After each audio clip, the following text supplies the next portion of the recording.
오늘은 3.1절 100주년이 되는 기념 예배를 드립니다.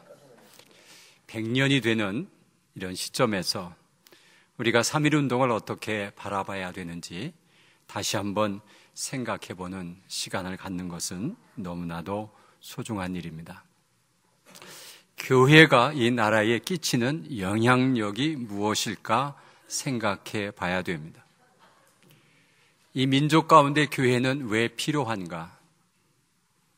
이것을 분명하지 않으면 교회의 정체성이 흔들리게 되고 많은 사람들에게 배척을 받는 종교가 됩니다. 하나님은 사람이 사람을 속박하는 것은 하나님의 뜻이 아닙니다. 누구는 주인이고 누구는 노예인, 이런 상황은 사람과 사람이 사는 사회에서는 일어나서는 안 됩니다. 서로 사랑하라고 했는데 사랑하지 못하고 서로 싸우고 지배하는 이런 아픈 역사가 있다고 하는 것은 일본의 잘못도 있지만 우리의 잘못도 있다는 것입니다. 이것은 기독교 정신에 위배되었기 때문에 우리는 이것을 하나님 앞에서 다시 한번 조명하면서 3.1절이 어떻게 이루어졌으며 어떻게 상황이 전개되었는가 오늘 영상을 통해서 보게 되었습니다. 기독교 정신은 온 민족과 세계 열방이 모두 하나님의 자녀임을 선포하며 온 세상 사람들이 하나님 중심으로 민족과 열방이 하나가 되는 그날까지 우리는 모두 하나님의 백성이고 하나님의 자녀임을 선포해야 되는 것이 기독교 정신입니다.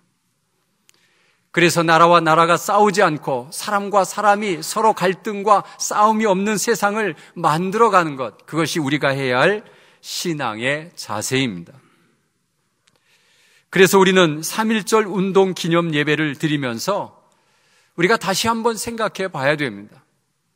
선교를 하는 이유도, 다른 나라에 가서 우리가 그들을 돕고 말씀을 전하는 이유도 이 기독교 정신에 입각해서 가는 것입니다.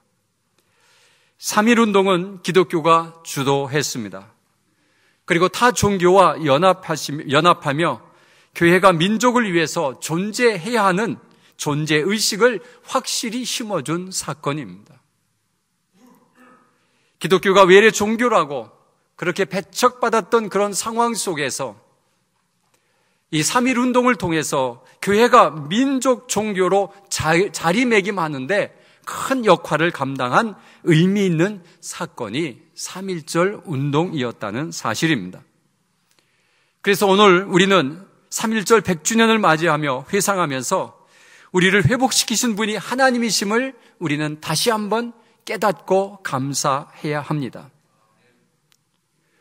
오늘 본문은 우리에게 여러 가지 의미를 주지만 이 본문 속에서 하나님께서 우리에게 베풀어 주신 축복의 말씀을 우리는 다시 한번 생각해 보면 오늘의 본문은 이사야 선지자가 이스라엘 백성이 바벨론에게 포로가 되고 시달림을 받고 고통을 받는 그런 상황 속에서 이제 이 나라는 회복되고 이 나라는 하나님께서 보호하시는 나라로서 회복될 것이다, 그렇게 예언한 예언의 말씀이었습니다.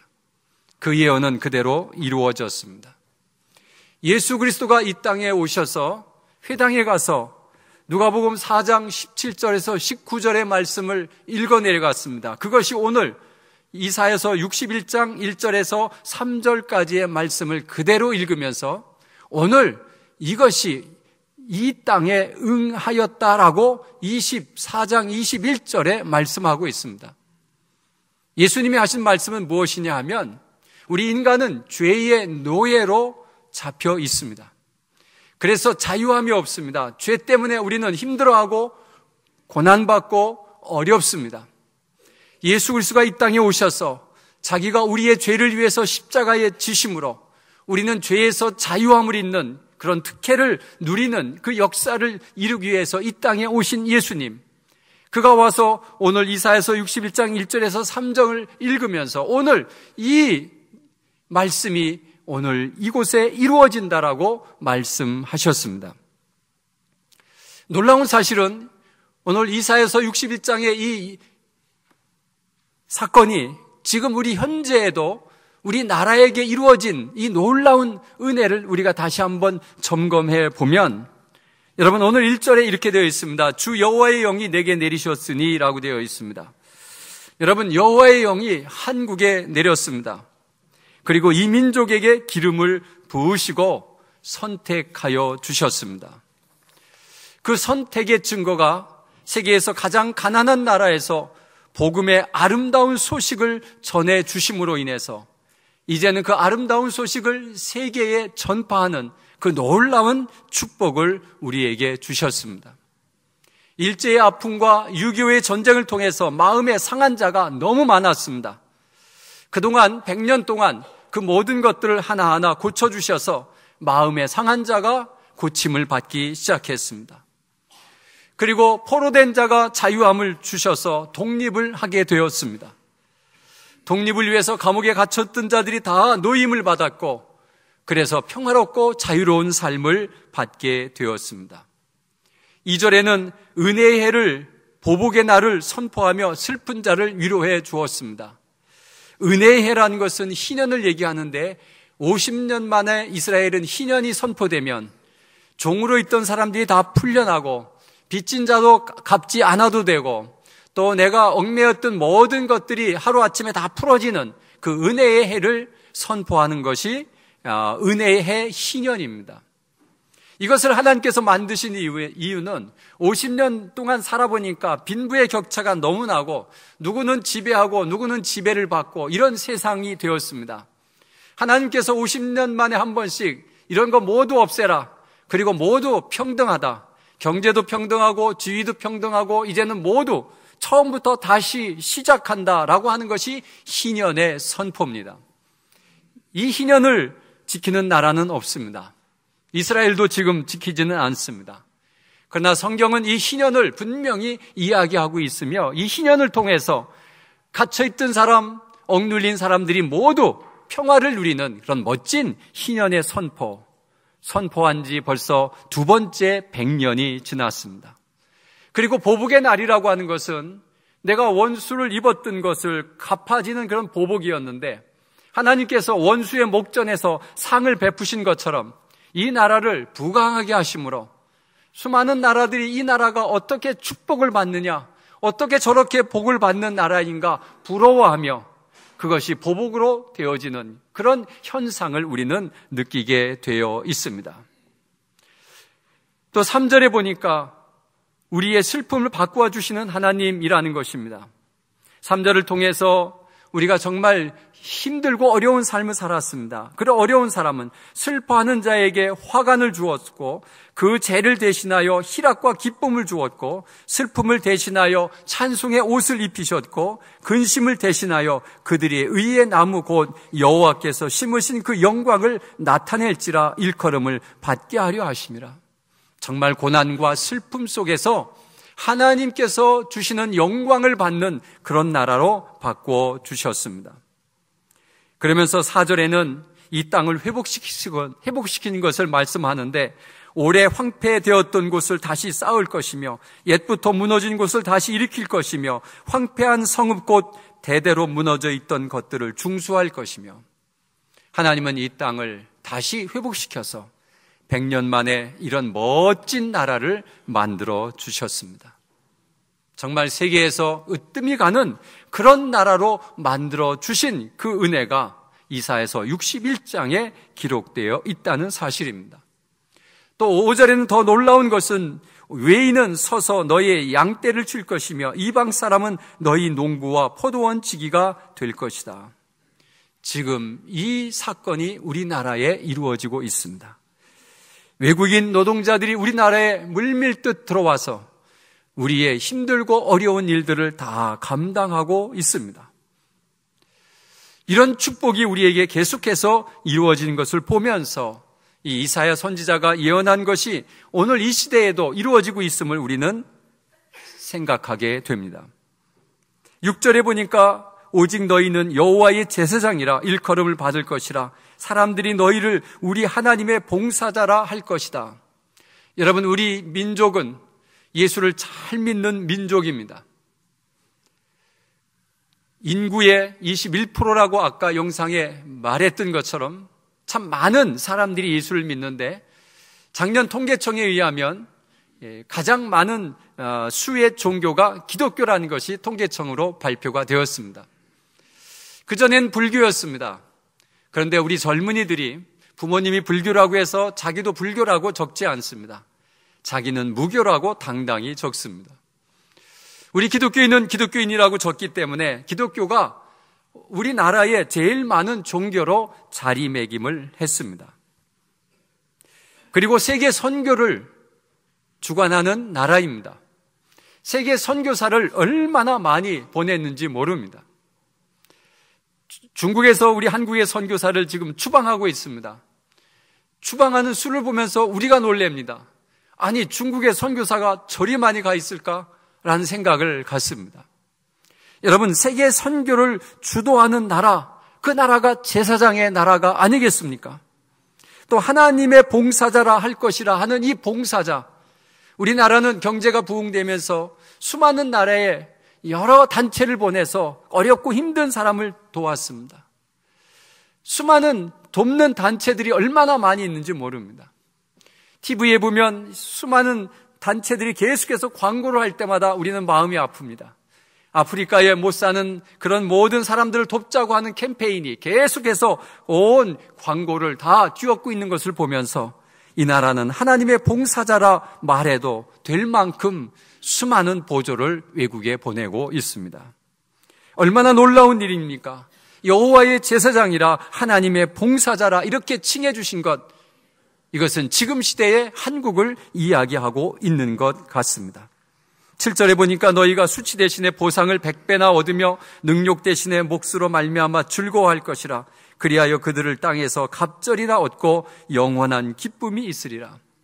여러분, 우리가 6.25가 끝나고 가장 못 사는 나라에서 정말 얼마나 큰 보상을 받았습니까? 얼마나 놀라운 축복을 얻었습니까? 세계 여행을 가보면 그 많은 곳에서 한국 사람을 수없이 만나면서 한국이 이렇게 잘 사는 나라 아닌가를 다시 새삼스럽게 느낄 때가 한두 번이 아닙니다. 정말 하나님이 부어주신 것, 그래서 수많은 사람들은 한강의 기적이라고 합니다. 이 기적이라고 하는 것은 여러분, 우리 힘으로 이루어진 것을 기적이라고 하지 않습니다. 어떤 불가항력적인 힘으로 인해서 이루어진 것을 기적이라고 합니다. 누가 이 나라를 이렇게 발전시켰습니까? 누가 이 나라를 이렇게 축복하셨습니까? 그것은 하나님이 하셨다라고 말할 수밖에 없는 현실을 우리는 겪고 있습니다. 9절에 보면 그들은 자손이 문나라 가운데서 그들의 후손을 만민 가운데 알리리라. 무릇 이를 보는 자는 그들은 여호와께 복받은 자손이라 인정하리라. 여러분, 후손이 만민 가운데 알리겠다. 요즘 우리 젊은이들이 세계에 나가서 열심히 하는 모습을 보면 대단합니다. 한류라고 하는 열풍이 불면서 한국 사람입니까? 라고 물을 때 당당하게 예, 제가 한국 사람입니다라고 이야기할 수 있는 나라가 되었습니다. 예전에는 우리나라를 잘 몰라서 중국 사람입니까? 일본 사람입니까? 계속 물었는데 요즘은 한국 사람입니까? 라부터 물어보기 시작합니다. 여러분, 얼마나 큰 은혜입니까? 정말 하나님께서 이 나라를 이렇게 복주시고 우리 후손들이 정말 세계에 나가서 수많은 사람들과 당당하게 멋지게 살아가는 모습, 그리고 여호와께 복받은 자손이라 온 세계 사람들이 말할 수밖에 없는 그런 현상을 우리가 주신 것은 하나님의 은혜였다라고 하는 것을 우리는 절대로 잊어서는 안 됩니다. 10절에 보면 여호와로 말미암아 크게 기뻐하며 내 영혼에 나의 하나님으로 말미암아 즐거워하리니라고 되어 있습니다. 여러분, 우리가 여호와께 해야 될 일은 뭐냐 하면 크게 기뻐해야 됩니다. 그리고 나의 하나님으로 말미암아 즐거워해야 됩니다. 내가 하나님 때문에 행복합니다. 하나님 때문에 즐겁습니다. 그 이유가 뭐냐? 그가 구원의 옷을 내게 입히셨다라는 것입니다. 여러분, 이 나라가 잘 살고 이 나라가 민주적이고 이 나라가 위대한 일이 있는 것은 중요하지 않습니다. 그러나 더 중요한 것은 이 나라가 하나님의 능력으로 구원받았다라고 하는 이 사실이 얼마나 큰 은혜고 축복인 줄 믿으시기를 바랍니다. 죽으면 끝이 아닙니다. 하나님이 만들어 놓은 하나님의 나라가 있습니다. 그 나라에 가는 것이 우리의 목적입니다. 이 나라에 어떻게 사는 것이 중요하지 않습니다. 하나님의 나라에 우리가 입성하는 것이 우리의 가장 큰 목표이고, 우리가 살면서 그것을 추구하고 그것을 위해서 믿음을 지키는 것, 이것이 얼마나 큰 은혜인가를 우리는 알게 되었습니다. 구원으로 옷을 입혀주신 분이 하나님이십니다. 공의의 겉옷을 내게 더하심이요, 신랑이 사모를 쓰며 신부가 자기 보석으로 단장함 갖게 하셨습니다. 정말 멋진 세상을 우리에게 만들어 주셨습니다. 마지막 11절에 땅이 싹을 내며 동산이 거기 뿌린 것을 옴돋게 함같이 주 여호와께서 공의와 찬송을 모든 나라 앞에 솟아나게 하리라. 이 말씀 무엇이냐면 하나님의 공의를 전파하고 하나님을 찬양하는 그 나라, 모든 나라 앞에서 솟아나게 할 것이다. 하나님의 약속입니다. 이 나라가 지금 어려운 시기에 놓여 있습니다. 정치적으로 혼란하며 경제적으로 혼란합니다. 또 우리 젊은이들은 취업할 길이 없다라고 난리를 치고 있습니다. 소상공인들은 장사가 안 된다고 난리를 치고 있습니다. 어떻게 보면 위기에 있다고 하는 이 나라를 다시 살리는 방법이 무엇일까? 정치의 문제일까? 경제의 문제일까? 우리는 서로 따지면서 당신들 때문에 무너진다, 당신들 때문에 어렵다라고 손가락질하고 있지만, 여러분, 이 문제는 하나님께 달려 있습니다. 우리는 하나님 앞에 열심히 찬양하며 하나님 앞에 영광을 돌리며 공의를 선포하고 나가면 하나님께서 이 나라를 모든 나라 앞에서 솟아나게 할 줄로 믿습니다. 복음은 복된 소식입니다. 복받는 소식을 복음이라고 합니다.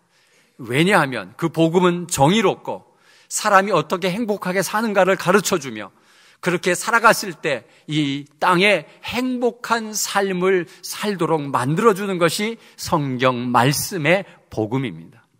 이 복음을 얼마만큼 삶에 적용해서 살아가느냐 못 사느냐가 우리가 축복을 받느냐 못 받느냐로 결정됩니다.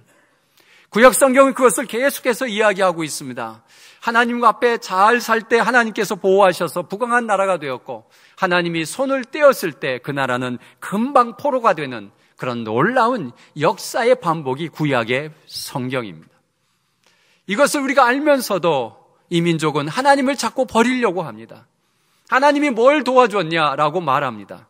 여러분, 우리나라 독립은 우리 믿는 사람들의 철저한 독립 정신으로 시작되었고, 또 우리가 열심히 공부하고 열심히 자녀들을 가르쳤고 신문화를 받아들이면서 선교사들의 역할을 통해서 이 나라가 이렇게 발전된 것은 역사적으로 부인할 수 없습니다. 그런데 수많은 역사학자들이 기독교의 역사를 다 빼버리고 있습니다. 여러분, 이것은 하나님을 섭섭하게 하는 일이고 우리가 믿는 자로서 이것을 순응해서는 안 됩니다. 정말 하나님이 이 땅을 어떻게 사랑하셨고 이 땅을 독립시키시며 이 땅을 전쟁의 폐해 속에서 발전시키신 분이 하나님이시고, 우리가 하나님을 믿는 자로서 성실하고도 정직하게 살아갔던 것이 이 나라의 부강을 만드는 원천이었다고 하는 것을 잊지 마시기를 간절히 바랍니다. 사랑하는 성도 여러분, 3.1운동의 중요한 의미가 무엇일까 우리 한번 생각해 보면, 첫째, 독립이라는 이 이슈, 이 목적 하나로 온 민족이 하나가 되었습니다. 정말 하나로 똘똘 뭉쳐서 나라의 독립을 외쳤습니다. 그것이 힘이었고 그것이 능력이었습니다. 두 번째는 무폭력, 무저항, 기독교 정신으로 이루어진 운동이었습니다. 정말 폭력을 쓰지 않고 그 수많은 총과 칼 앞에 그저 죽어가면서도 만세를 외쳤던 무폭력, 무저항 이 정신은 온 세계를 자극하는 정신이 되어버리고 말았습니다. 세 번째는 기독교가 주도하며 각 종교와 연합한 시위였습니다. 그리고 네 번째는 온 국민에게 독립에 대한 의지와 애국심을 키우는 결정적인 계기가 되었습니다. 이제 우리도 독립해야 되겠다. 이대로는 살 수 없다라고 하는 온 백성이 마음을 먹게 되는 그런 현상을 겪게 되었습니다. 다섯 번째는 일본의 야욕과 무자비한 폭력으로 한국을 삼키려는 것임을 세계에 드러나는 계기가 되었고요. 여섯 번째는 세계에 한국이 독립에 대한 의지가 있음을 만방에 알리는 기회가 3.1 정신의 의미를 담고 있습니다. 그러면 여러분, 우리가 3.1 정신을 생각하면서 이 나라에 우리가 신앙인으로서 살아가야 할 때 해야 될 일이 무엇인가? 우리는 3.1 정신을 가지고 이 땅에서 어떻게 살아가야 될까? 이런 말을 한다면 첫째는 우리가 연합을 해야 됩니다. 교회가 하나가 되어야 됩니다. 교단이 하나가 되어야 됩니다. 한 목표와 한 은혜를 위해서 온 교인이 뭉쳐야 됩니다. 우리의 목표는 이제는 독립이 아니라 복음입니다. 복음을 위해서 교회가 뭉치자 하면 아무 조건 없이 뭉쳐야 되는데 왜 교단이 그렇게 연합한 것이 힘든지요? 왜 교회는 분쟁이 이렇게 많이 일어나는지요? 왜 하나가 되는 일을 못하는지요? 하나님도 하나시오, 성령도 하나시오, 모든 것이 다 하나라고 성령이 하나가 되게 하는 것을 힘써 지키라고 했는데 이 나라의 이 종교가 왜 하나가 되지 못하는가를 우리는 깊이 반성해야 됩니다. 두 번째는 무폭력, 무저항의 기독교 정신을 사회 속에서 이끌어 나가는 힘을 길러야 됩니다. 이 힘이 얼마나 능력이 있고 민주적인 방법인가, 이런 것을 통해서 이 사회를 변화시킬 수 있는 힘을 길러야 됩니다. 세 번째는 각 단체들과 하나가 되어서 협력하고 나라를 위하여 하나가 되는 모습을 보여야 합니다. 그리고 이 나라는 기독교 정신으로 정치, 경제, 문화에 영향을 주고 평화롭고 민주적인 방법으로 나라가 성장하는 모습을 세계 열방에 보여줘야 하는 사명이 우리에게 있습니다. 가장 민주적인 방법으로, 가장 사랑과 섬김의 방법으로 교회가 이 나라에 영향력을 끼치고 이 나라가 부흥하고 발전하는 모습을 세계 열방에 보여줌으로 인해서 하나님을 믿는 나라가 어떤 축복을 받는가를 보여줘야 하는 사명이 우리에게 있습니다. 사랑하는 성도 여러분, 이 민족은 지금 위험합니다. 여러 가지 문제가 발생됩니다. 하나님의 보호하심을 벗어나면 우리는 금방 멸망할 수밖에 없는 나라입니다. 우리 주변의 나라는 강대국입니다. 그리고 다 하나님을 믿지 않는 나라입니다. 그런 나라 속에서 오로지 혼자 하나님을 잘 믿는 나라로 살아있는 것은 하나님의 은혜가 아니고는 설명할 방법이 없습니다. 우리 주변에 있는 나라들은 다 우리나라를 노리고 있습니다. 그런데서도 지금 100여 년 동안 하나님께서 보호하셔서 부강한 나라로 삼아주신 것은 하나님의 은혜인 줄 믿으시기를 간절히 바랍니다. 이제 우리가 정신 차려 3.1 정신의 그 믿음, 3.1 정신의 사상과 의미를 가지고 이 나라를 어떻게 살릴 것인가를 다시 한번 생각하며 여러분 이 3.1절 기념 예배를 임해 주시면 감사하겠습니다. 오늘 성경 말씀 하나를 읽고 설교를 마칠까 합니다. 그것은 다윗이 골리앗과 서로 맞대어서 싸울 때 골리앗에게 외친 다윗의 외침이었습니다. 너는 칼과 창과 단창으로 내게 오거니와 나는 만군의 여호와의 이름 곧 내가 모욕하는 이스라엘 군대의 하나님의 이름으로 내가 가노라. 오늘 여호와께서 너를 내 손에 붙이시리니 내가 너를 쳐서 내 머리를 베고 블레셋 군대의 시체로 오늘날 공중의 새와 땅의 들짐승에게 주어 온 땅으로 이스라엘에 하나님이 계신 줄을 알게 하겠고 또 여호와의 구원하심이 칼과 창에 있지 아니함을 이 무리로 알게 하리라. 전쟁은 여호와께 속한 것인즉 그가 너희를 우리 손에 붙이시리라. 아멘.